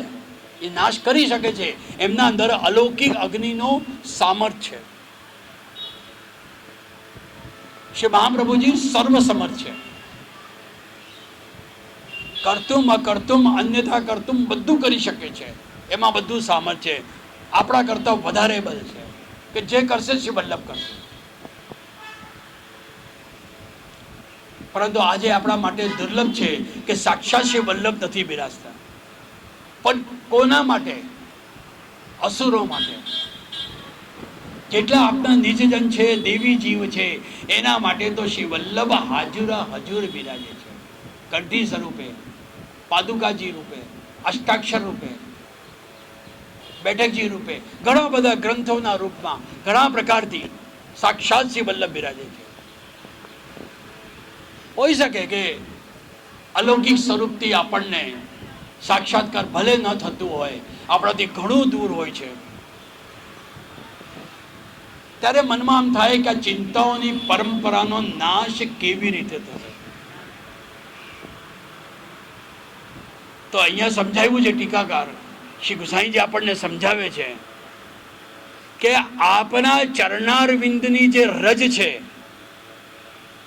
એ રજ માત્રથી પણ એનો નાશ થઈ જાય છે. શ્રી મહાપ્રભુજી બધી જગ્યા નથી પધાર્યા. ગોપાલદાસ કહે છે કે અંગ બંગ કલિંગ કેકટ મગધ મરુસૂર સિંધ. રાજસ્થાન નથી પધાર્યા, પાકિસ્તાનમાં નથી પધાર્યા, સિંધ પ્રદેશોમાં નથી પધાર્યા, બિહારમાં નથી પધાર્યા, પધારીને તરત બહાર પધારી ગયા. એવા કેટલા ક્ષેત્ર છે. હિમાચલમાં નથી પધાર્યા, હિમાલયમાં ઉપર કાશ્મીર નથી પધાર્યા. ઘણા એવા સ્થાન છે કે જ્યાં નથી પધાર્યા. તો અહીંયા શ્રી ગોપાલદાસ કહે છે કે મગધ મરુ સુંદ સિંધ તે તામસ અગ હર્યા પ્રતાપ પદ રજ ગંજ. આપની રજ ચરણારવિંદની ઉડી ઉડીને ત્યાં ગઈ અને ત્યાંના જીવોનો ઉદ્ધાર થયો. અહીંયા સુધી નહીં, ભગવદીઓના હૃદયમાં જઈને એ રજ વિસ્થાપિત થઈ ગઈ. એટલે આપણા સૌના હૃદયમાં આવીને બિરાજી ગયા રજ. અને આપણું હૃદય લઈને જ્યાં જ્યાં દેશોમાં પધાર્યા આપણે ગયા, ચાહે અમેરિકા ગયા, ચાહે લંડન ગયા, ચાહે ઓસ્ટ્રેલિયા ગયા, જ્યાં જ્યાં આપણે ગયા એ રજ સાથે ભગવદી વૈષ્ણવ ગયા. અને આજે પણ જોઈ લો, પુષ્ટિ માર્ગનો ડંકો ત્યાં છે. કેવલ ભારતમાં નહીં, ભારતના અલાવા એના પણ બહાર છે. તે તામસના અઘર્યા, એ બધી તામસી ભૂમિ છે. પણ એનો પણ ઉદ્ધાર કરવા માટે શ્રી વલ્લભની ચરણારવિંદની રજ કળ ત્યાં પધારી. અને એ પધારવાથી એનો ઉદ્ધાર થઈ ગયો. ભૂમિનો ઉદ્ધાર થયો, ભગવદી વૈષ્ણવનો પણ ઉદ્ધાર થયો, એમના વંશજોનો પણ ઉદ્ધાર થયો. અને એમ કહેવાય કે પુષ્ટિ માર્ગ ત્યાં પણ જઈને વિસ્થાપિત થઈ ગયો, કેવલ ભારત વર્ષમાં નહીં. અને અહીંયા સુધી અષ્ટસખાઓના અંદર ગોવિંદ સ્વામી શ્રી ગુસાઈજીના સેવક છે. અને શ્રી ગુસાઈજીનું સ્મરણ, મહાપ્રભુજીનું સ્મરણ કરીને શ્રી મહાપ્રભુજીના ચરણારવિંદનો ધ્યાન એ પોતાના હૃદયમાં કરે છે કે એ રજ ઉડી ઉડીને મારા હૃદયમાં આવે. બહુ સુંદર પદ કહ્યું છે કે ચરણ લગો ચિત્ત બેરો શ્રી વલ્લભ, ચરણ લગો ચિત્ત બેરો, ઇન બિન ઓર કછું નહીં ભાવે, ઇન ચરણન કો ચેરો. હું તો પ્રભુ આપના ચરણારવિંદનો દાસ છું, બસ મને રજ પ્રાપ્ત થઈ જાય. ઇન છાંડ જો આવે, ઇન છાંડ ઓર જો ધાવે, સો મૂરખ જો અનેરો, ગોવિંદ દાસ નિશ્ચય કર સોઈ જ્ઞાન ભલેરો. મને તો એટલું જ જ્ઞાન છે કે મને તો મારા વલ્લભના ચરણારવિંદ મને પ્રાપ્ત થયા છે. ચરણ લગો ચિત્ત મેરો શ્રી વલ્લભ.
ગુસાઈજીએ પોતાનું સાનું ભાવ બતાવ્યું. પોતે હંમેશા શ્રી મહાપ્રભુજીના ચરણ સ્પર્શ કરતા. આપણે કેમ રોજ આપણા મા બાપના પગે લાગીએ, લાગવું જ જોઈએ. શ્રી ગુસાઈજી નિત્ય ચરણ સ્પર્શ કરતા. એના માટે સેવા કરીને આવીએ તો વૈષ્ણવ ઊભા હોય છે કે વલ્લભના બાળકો પધારશે અને અમે ચરણસ્પર્શ દંડવત કરશું અને ચણપસ મળશે. કેમ? બાળક સેવાનો ફલ પોતાના પાસે નથી રાખતા, ચરણસ્પર્શ દ્વારા આપી દે છે. તો શ્રી મહાપ્રભુજીના નિત્ય ચરણસ્પર્શ કરતા. દામોદર હરસાણીને પણ કહી દીધું, वो मेरो ही स्वरूप है, મારો જ પુત્ર છે, પણ મારો સ્વરૂપ છે. તારે રોજ એમના ચરણ સ્પર્શ કરવા. એમના ચરણ સ્પર્શ કરીએ એટલે આપણે શ્રી મહાપ્રભુજીના ચરણ સ્પર્શ કર્યા. તો વૈષ્ણવ શું વિચારે કે ચરણ સ્પર્શ ન મહિલા હોય, મને આજે વલ્લભના ચરણ સ્પર્શ નથી મહિલા, આજે વલ્લભની પ્રાપ્તિ નથી થઈ, ત્યારે શું કરવાનું? તો ચરણારવિંદની છત્ર છાયામાં રહેવાનું. છીત સ્વામી આપણને શીખાવ્યું છે આમાં. હો ચરણાર પત્ર કી છૈયા. જ્યારે લાહોર માટે પત્ર લખીને મોકલાયું, આપ્યું, ત્યારે છીત સ્વામીએ કીધું કે મહારાજ આપણે ચરણારવિંદ છોડાવીને મને લાહોર મોકલશો એક 2 પૈસા માટે? ના ના ના, આપની તો હું જૂઠન લઈને પણ મારો જીવન વ્યાપન કરીશ. અને ત્યાં જ પોતાના ભાવ એમને પ્રગટ કર્યા. હો ચરણાર પત્ર કી છૈયા, કૃપા સિદ્ધો શ્રી વલ્લભ નંદન. આપ તો કૃપાલુ છો, આપ મારા વલ્લભના નંદન, એમના પુત્ર છો. બહુ જાદ રાખ્યો ગઈ ભૈયા, હું તો વયો જતો હતો, સંસારમાં વયો જતો હતો, પણ આપે કૃપા કરીને મને શરણાગતિ આપી. અને શરણાગતિ નથી આપી, સાથે સાથે આપના ચરણારવિંદમાં બિરાજતા 10 નખચંદ્ર જે છે, જે શરદ મંડળના સમાન છે, એ નખચંદ્રનો પણ સ્પર્શ કરવાનું મને સૌભાગ્ય પ્રાપ્ત થયું. એનાથી શું થયું કે મારા અંદર રહેલું જેટલો તાપ હતો, મારા અંદર જે ભાવના જે હતી બીજી, એ બધી નિવૃત્ત થઈ ગઈ. છીત સ્વામી ગિરિધંશી વિઠ્ઠલ સુયસ બખાન સકત શ્રુતિ નહીં. એ શ્રુતિઓ પણ આપના બખાન નેતિ નેતિ ગાય, એની પણ એક હદ છે. આપે એટલી કૃપા કરી કે મને આપનો સુયસ ગાવાનો લાભ આપ્યો છે. હો ચરણાર પત્ર કી છૈયા.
શ્રીમદ પત્ર કી શૈયા.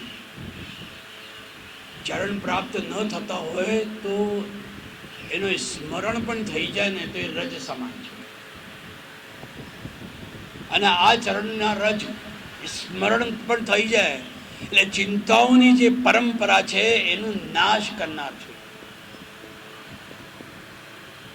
ચરણ કમલ અર્થાત ચરણ કમલ એટલે ભક્તિનો સ્વરૂપ. આપણે કેવો આગ્રહ કરીએ છીએ, ઠાકોર જાગે તરત પહેલા ચરણ પકડીએ, ચરણ સ્પર્શ કરીએ. ઠાકોરજીના શિંગાર કરીએ તો બધાથી પહેલા આપણે નેપુર ધરાવીએ, સીધો આપણો હાથ ચરણાર બિંદમાં જ જાય. એટલે ચરણ જે છે એ ભક્તિનો સ્વરૂપ.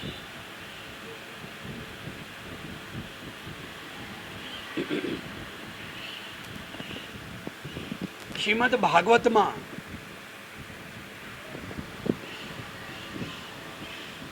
પ્રથમ અને દ્વિતીય સ્કંદ ચરણારવિંદ બતાવ્યા શ્રીનાથજીના.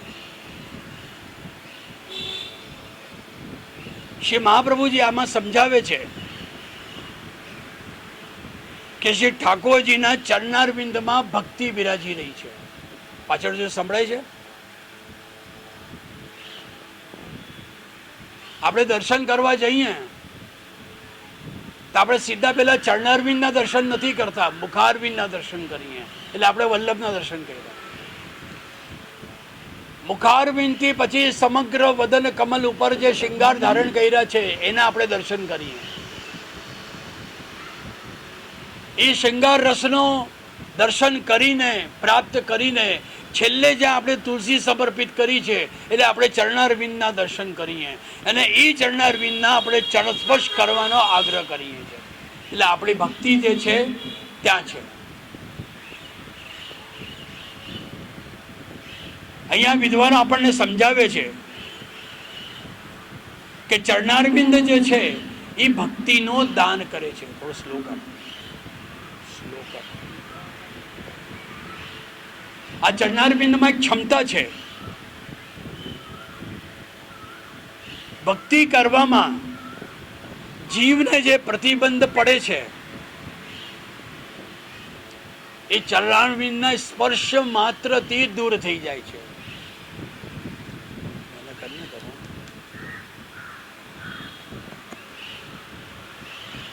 એના જ માટે આપણે ત્યાં છે ને આ ચરણ કમલનો ચરણ સ્પર્શ કરવાનો એક મહિમા છે. ઠાકોરજીના ચરણ સ્પર્શ કરીએ ને તો પાછળનો જે ચરણારવિંદ છે ને દક્ષિણનો ચરણારવિંદ કહેવાય. એ ચરણારવિંદમાં શ્રી સ્વામીજી બિરાજે એટલે ત્યાં પહેલા સ્પર્શ કરીએ, પછી આગળના જે ચરણારવિંદ છે એના આપણે દર્શન સ્પર્શ કરીએ. એટલે પુરુષોત્તમ આગળ બિરાજે અને સ્વામીજી પાછળ બિરાજે. તો સ્વામીજીને પહેલા આપણે સ્પર્શ કરીએ, પછી આપણે પુરુષોત્તમને સ્પર્શ કરીએ અને પાછો સ્વામીજીને સ્પર્શ કરીએ. આનો અર્થ કે પહેલા પાછળના ચરણને આપણે સ્પર્શ કરીએ એટલે દક્ષિણ ચરણ એની આજ્ઞા લઈએ ઠાકોરજીની, અને એ આજ્ઞા લઈને આપણે ઠાકોરજીને સ્પર્શ કરીએ અને પાછો આપણે એને થેન્ક્સ કહેવા માટે પાછળ જઈએ. આ ભાવના છે આપણે. અને બાળકને આપણે ચંપસ કરીએ ત્યારે પુષ્ટિ આ બાજુનો ચરણ બિરાજે એટલે દક્ષિણ ચરણ પછી પકડીએ આપણે, પહેલું બાજુને પકડી જાય. એટલે એમ સમજો ને કે રાઈટ સાઈડનો ચરણ એટલે તમારી સાઈડનો લેફ્ટ ચરણ એ પહેલાં સ્પર્શ કરીએ, પછી આપણે આ ચંપસ કરીએ. એટલે મર્યાદા પુષ્ટિ, મર્યાદા અને પુષ્ટિ આ ચરણપસની ભાવના છે આપણે. એના જ માટે તો ભગવદીઓ કહે છે કે રુચિર પદ કમલ છે વલ્લભાધીશ કે આ ચરણ કમલમાં આપણે સ્પર્શ વારંવાર કરીએ. રેન ઓર દિવસ નિજ શિરસી ધરીએ શ્રી વિઠ્ઠલ ગિરિધર હિત પ્રગટ લક્ષ્મણ સુમન ભક્ત કે ભવન મેં વાસ કરીએ. એટલે આ ચરણ કમલમાં આપણે સદા અને સર્વદા વાસ કરીએ. આવો ભાવ આ પદમાં છે. રુચિર પદ કમલ શ્રી વલ્લભાધીશ કે.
भक्त के भवन में वास करी हैं।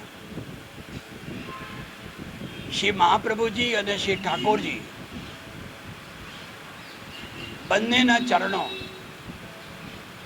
કમલના સમાન બતાવ્યા, બંને કમલ જેવા છે.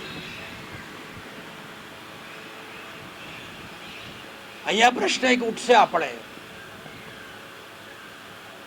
કે તે તો અલૌકિક ચરણ છે શ્રી મહાપ્રભુજીના અને શ્રી ઠાકોરજીના, એ તો અલૌકિક છે. તો લૌકિક કમલ સમાન એને સરખામણી આપણે કેવી રીતે આપી શકીએ? એ તો લૌકિક છે કમલ.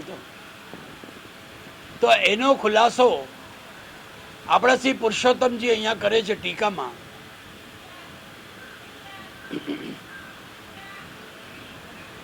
કે જે કમલની વાત કરે છે એ કોઈ સાધારણ કમલ નથી, એ લૌકિક નથી. એ પ્રભુના નાભીથી પ્રગટ થતો એક લોકાત્મક કમલની વાત કરી છે અહીંયા, જેના અંદર એ દિવ્યાત્મક કમલ જેવો છે. એના માટે શ્રી ઠાકોરજી અને શ્રી મહાપ્રભુજીના ચરણ અલૌકિક છે. જેમ કમલમાં એક સુગંધ હોય, શીતલતા હોય અને એની એક સુંદરતા હોય, ત્રણો છે વસ્તુ, તેમજ આ ત્રણો દિવ્ય ગુણો પણ આ ચરણાર બિંદમાં બિરાજે છે. અને સાથે ષોડશ ચિહ્નો જે છે એ આપણા ચરણાર બિંદમાં બિરાજે છે. અને આ ત્રણ વસ્તુઓ હોવાના કારણે જીવનમાં તમામ જે પ્રતિબંધો આવતા હોય એ દૂર કરવાની સૂક્ષ્મમાં સૂક્ષ્મ હોય એની ક્ષમતા છે, એ દૂર થઈ જાય. આવા ચરણારવિંદ જે ભક્તિ કરતા કરતા અને જે ચરણારવિંદની સેવા કરતો હોય, જેને શ્રી મહાપ્રભુજી પોતાની કૃપાનો દાન કરતા હોય, એવા શ્રી મહાપ્રભુજીના ચરણ કમલનો સ્પર્શ જ્યારે પૃથ્વી ઉપર થાય છે ત્યારે પૃથ્વીનો પણ ઉદ્ધાર થઈ જાય છે. શ્રી મહાપ્રભુજી કેવલ દેવી જીવોના ઉદ્ધાર માટે નથી પધાર્યા. આપે ભારતની 3 વખત પરિક્રમા કરીને આપે પૃથ્વીને પણ પોતાના ચરણારવિંદનો દાન આપ્યો અને ઉદ્ધાર કર્યો. અને જ્યારે ગિરિરાજજી પધાર્યા ત્યારે ગિરિરાજજીને વિનંતી કરી કે હું કેવી રીતે આપના પર પગ મૂકું. ત્યારે સામેથી ગિરિરાજજીએ પધારીને વિનંતી કરી કે કૃપાનાથ, આપના ચરણારવિંદ મારા મસ્તક ઉપર આપ પધરાવો. અને જ્યારે પધરાવ્યા ત્યારે શૈલૌષ્મી કરીને એક અલૌકિક આનંદ થયો શ્રી ગિરિરાજજીને, અને ગિરિરાજ બાબા ફૂલી ગયા. આખી શીલા જોઈ લો કે ફૂલેલી છે. તો શ્રી મહાપ્રભુજીના ચરણારવિંદના રજકણ કે ચરણ કમલનો સ્પર્શ માત્રથી અલૌકિક ચૈતન્યયુક્ત, અલૌકિક આનંદયુક્ત અને સાક્ષાત ભગવત સ્વરૂપનું અને ભગવતમય બને છે. ત્યારે તો યમનાષ્ટકમાં શ્રી મહાપ્રભુજી આજ્ઞા કરે છે કે મુરારી પદ પંકજ સ્ફુર મંદ રેણુત કટામ, કે શ્રી યમુનાજીના કિનારે જે રેણુ છે તે રેણુ કેવી છે? સાધારણ નથી. તેના ઉપર શ્રી ઠાકોરજીના ચરણારવિંદ બિરાજે છે. એટલે શ્રી પ્રભુના જેના સ્પર્શ માત્રથી એ ભગવત સ્વરૂપ બની ગઈ છે રજ. અને એ રજ જ્યારે આપણે સ્પર્શ કરીએ છીએ અને એ વાલુકા જો આપણા ઘરે પધારે છે અથવા એ વાલુકામાં પણ આપણે શ્રી યમુનાજીનો પૂજન કરીએ છીએ, વૈષ્ણવો સેવા કરે છે. કોશિશ કરને ભાઈ, મને કાઢીને ગરમ થઈ ગયું, ચાર્જ નથી. અને તે બધા ભગવત સ્વરૂપ થઈ જાય છે.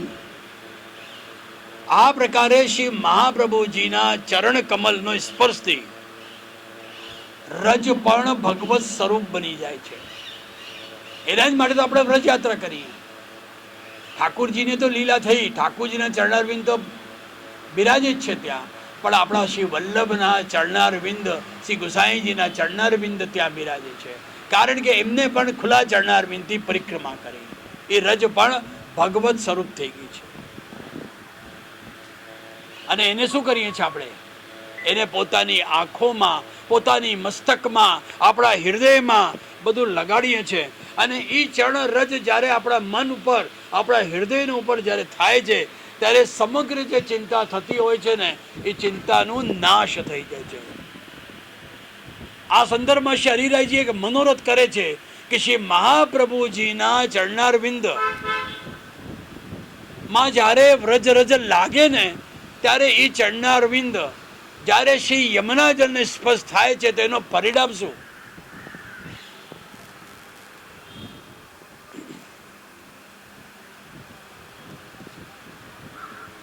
તો એ ચરણારવિંદ સ્પર્શ, એ ચરણ રજ વૈષ્ણવના મનમાં થાય કે ક્યારે હું મારા મસ્તક ઉપર પધરાવું.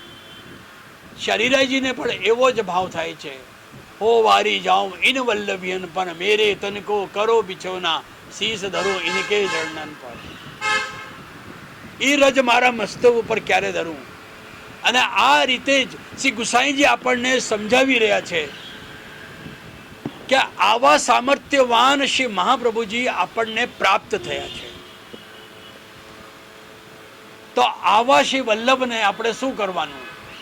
શ્રી ગુસાઈજી કહે છે કે વારંવાર વૈષ્ણવ પ્રણામ કરો, પ્રણામ કરો, પ્રણામ કરો. આપણે વારંવાર પ્રણામ કરવાનું. અહીંયા પ્રણામ કરવાની આજ્ઞા કરી. નમામી શબ્દ ન કીધું કે તમે નમન કરો. યમનાષ્ટકનો નમામી શબ્દથી શરૂઆત થાય છે. અહીંયા પ્રણામ કરવાની વાત કરે છે કે પ્રણમામી મુહુર્મુહુ, પ્રણમામી મુહુ મુહુ. નમામી ન કહીને પ્રણમામી. તો પ્રણમામી શા માટે? વંદે કેમ ન કહ્યું? વંદે કહેવું જોઈએ. પ્રણમામી કહ્યું શેના માટે? અહીંયા આપણને શ્રી ગુસાઈજી સમજાવવા માંગે છે ટીકામાં કે વંદન અને નમન અર્થની દ્રષ્ટિથી તો સમાન છે, કઈ ફરક નથી એમાં, બંને એક જ છે. બંનેની ડિસ્ક્રાઇબ કરશું કે ભાવના જે છે બધું સરખું જ છે. ફર્ક છે તો કેવલ ભાવની દ્રષ્ટિમાં. વંદે શબ્દ જે છે એ આત્મનેપદી એટલે ક્રિયાપદ છે, અને નમામી પરસ્મયી પદી ક્રિયાપદ છે. જ્યારે જીવ પોતાની શક્તિથી કાંઈ ન કરી શકે, ન વિચારોથી કરી શકે, અને વિચારોથી કરતો પણ હોય, અને જ્યારે આ બધું વિચારોથી કરે ત્યારે સમજે કે આત્મનેપદ, અને બીજી પોતાની શક્તિથી, પોતાના સામર્થ્યથી કંઈક કરી શકતો હોય એવો સમજે ત્યારે પરસ્મયી પદ. નમામી, જીવ પોતાની શક્તિથી નમન પણ નથી કરી શકતો. પોતાનું આપણું સામર્થ્ય ક્યાં કે આપણે ઠાકોરજીને પણ નમન કરી શકીએ. આ તો કૃપા, આ જે બલ છે શ્રી ઠાકોરજીનો છે ને શ્રી વલ્લભનું છે. જ્યારે પ્રભુ આપણને બુદ્ધિ આપે છે, ઘણી વખત આપણે જોઈએ છે કે શરૂઆતી દોરમાં ઠાકોરજીને આપણે દંડવત નથી કરતા, પણ એક સમય એવો આવે છે કે આપની કૃપા થઈ જાય ત્યાં આપણે દંડવત કરતા પણ થઈ જઈએ. પેલા ભાવ ના આવે, પાછળથી ભાવ આવે. આપણે કહીએ મારા છોકરાઓનો ભાવ નથી, પણ પાછળથી સેવા કરતા થઈ ગયા. તો બલ ક્યારે આવે કે શ્રી ઠાકોરજીનો. ઠાકોરજી કૃપા કરે, શ્રી વલ્લભ કૃપા કરે, ત્યારે જઈને આપણે નમન પણ કરી શકીએ. એ તો નમન પણ કરવાનો સામર્થ્ય આપણામાં નથી.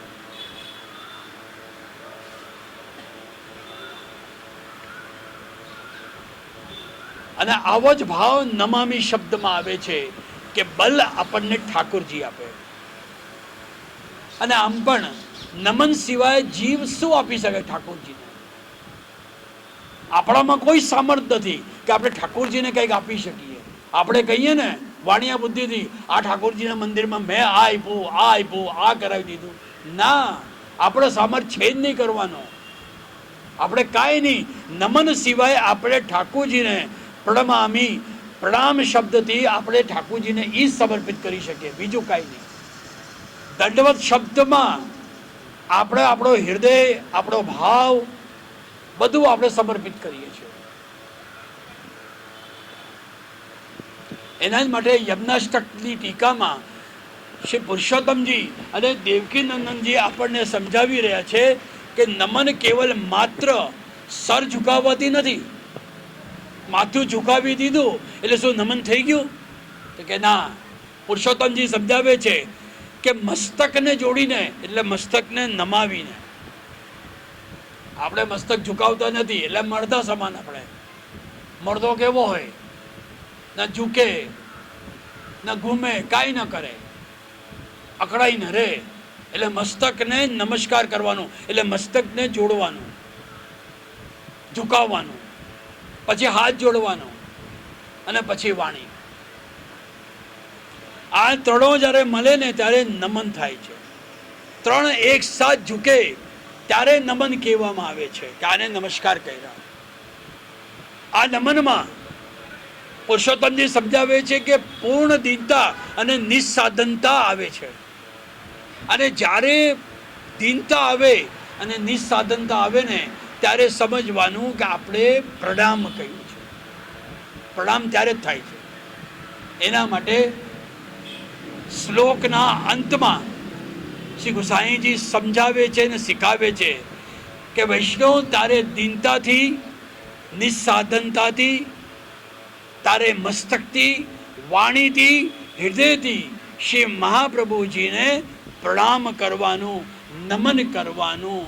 પ્રણમામી મુહુર્મુહુ, મુહુર્મુહુ, મુહુર્મુહુ, વારંવાર પ્રણામ કરવાનું. આ રીતે પ્રથમ શ્લોક આપણો અહીંયા પૂરો થાય છે. અને પ્રથમ શ્લોકમાં બિરાજતા શ્રી ગુસાઈજી અને શ્રી વલ્લભના ચરણારવિંદ બંને બિરાજે છે. બંનેને આપણે નતમસ્તક કરીએ. અને પહેલું શ્લોક જે છે શ્રી ગુસાઈજી દ્વારા રચિત છે. આજે કોઈ પણ તમને પૂછે કે મંગલાચરણ કોણે લખ્યું છે તો પહેલો શ્લોક બતાવવાનો કે શ્રી ગુસાઈજીએ લખ્યું છે. બોલો શ્રી વલ્લભાધીશ શ્રી ગુસાઈજી પરમ દયાલ. આજ की आनंद